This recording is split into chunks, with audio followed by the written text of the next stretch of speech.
So what I'd like to do now is invite Mark Mortell to give his presentation, I think, and welcome, Mark. Thank you.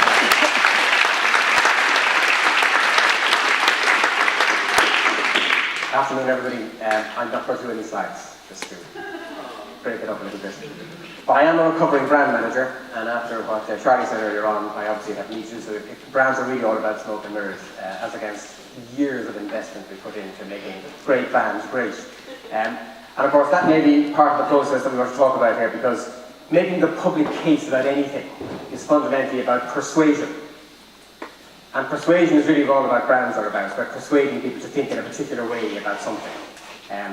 But in the context of what you are faced with and challenged with, persuasion is that act of causing people, someone or something, by arguing and advising.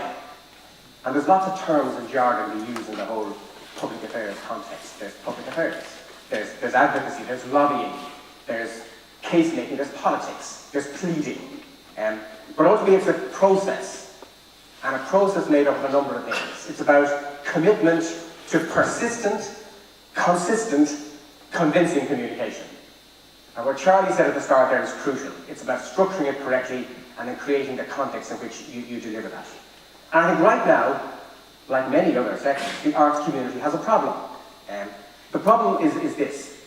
The environment that we are now operating in, for you to advocate and lobby and make a case, has no chance unless it's seen to be contributing to the current political and economic agenda.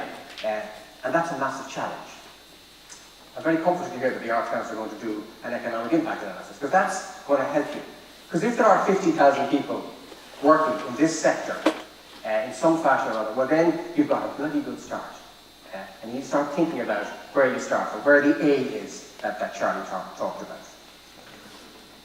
If the sector is to find a way through, then the sector is going to have to connect with its own sort of collective, and I'm sure not inconsiderable creative juices, to establish a position that's going to allow you to make that convincing, persuasive case for what it needs. So what I'd like to do is talk for a few minutes about a few things. Do we mean making our case public? I'm not sure you've done that. Do we mean making a public case for public funding, or a private case for public funding, or a public case for private funding, or for God's sake, a private case for private funding that we then make public? But you know what I mean. It's about being prepared to stand up on your hind legs about what you stand for. And the starting point for that is doing something that can be actually understood and appreciated. And one of the challenges you have, of course, is that you're quite a complex community. Because if we want to make a public case for the arts, there needs to be an arts. Because those of us who have been involved in it over the years have to face up to the challenge of what is the arts. Because really and truly, as represented here today, it's a disparate group of entities, companies, movements, venues, individuals, disciplines, organisations, big ones, small ones. And together, of course, you are what makes up the arts today. But there's also the fact that the arts isn't just about the participants. It's also about the audiences. But yes, the players and the practitioners have a role to play. But also the arts, and it was alluded to here, is also a manifestation of our own culture.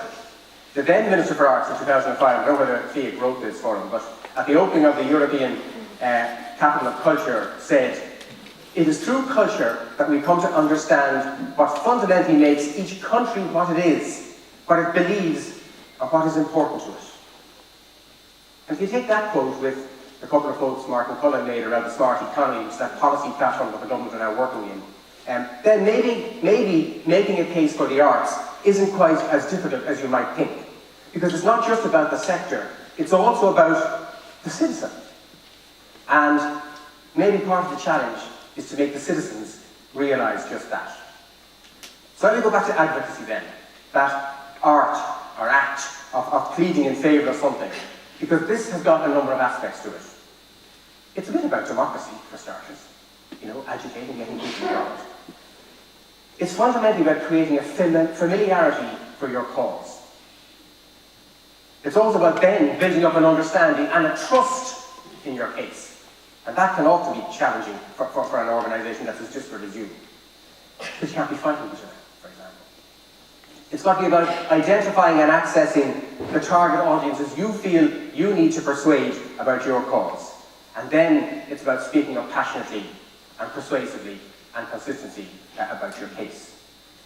Part of that is lobbying, by the way, influencing public policy or legislators. And that means engaging with the political system. The famous economist J.K. Galbraith once said, "Politics is not the art of the possible. It consists of choosing between the disastrous and the unpalatable." Now, I think he actually meant that from the perspective of the voter, the electorate. But in fact, it has a real important resonance about the fate of a politician making a decision, particularly in an environment, in a vortex like we're facing at the moment. But I think for you, engaging with the political system is not an option. Good political outcomes to any serious matter involve good advocacy, persuasion, and of course, action. And critically, good advocacy is about relationships. Now, relationships in most aspects of life are the source of great results. And the example Mary gave about the GAA, they built up some very powerful relationships. Not least for the local TV in the constituency where Cloake was, who happened to end up as Prime Minister, and who happened to be a regular supporter, and who happened to be sufficiently persuaded consistently over many, many years that when he was in a position to do something, he did it, and he delivered for them. Building strong, enduring, and valuable relationships involves investing time and effort and being prepared to develop those relationships through thick and thin. And right now, we're going through a period of thin in terms of public resources. As a sector, the arts is dependent. Dependent on public policy, dependent on public support, dependent on public funding to survive. So, building strong relationships with the political system, and I'm saying that with a small p, is not only important to further your cause, it is essential. Essential. You don't actually have a choice here. So you have got to start treating advocacy, lobbying, developing world-class public affairs capabilities and skills. It's non-negotiable for the arts in Ireland, and it is essential for your survival. You've got to decide that this is a priority, and then you've got to act on the back of that. You've got to apply the principles of good communication, and Charlie talked about that, his toolbox, his 10 steps. But let me just break the key bits of this down from the advocacy perspective. The first thing, you've got to have something to say. So you've got to decide what that is. Preferably, in fact I would say critically, something you all agree on. And then you work out your couple of messages to back up that position. And you need to make them easy to digest. It's got to be bite-sized. It's got to be sound advice rather than jargon or management speak. Second of all, I want to go into this a little bit more detail in a second, you must approach your audience from their perspective. And that's a real challenging thing to do when you're looking for something. Because if you know what matters to your audience, if you understand the environment and the context in which they operate, then it's a damn sight easier to persuade them. And of course that also helps if you can become relevant. So if jobs is the top of the agenda, well then talk about jobs and how you as a sector are crucial to employment, sustaining it, building it, or whatever. So that you're in tune with the context that your audience is operating in. You've also got to get noticed. Now, the arts community, there should be nobody better equipped with the innate skills to get noticed.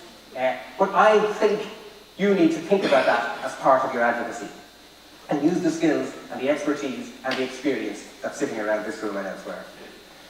And the last thing is to acknowledge that the game of public affairs and persuasion and lobbying is a long game. It's got to have long-term goals as well as medium and short-term hits. Don't over-rely on sudden bursts of activity, sudden events, and then move on. It's got to be consistent and persistent, as I said earlier on. And also, you do yourself a much better service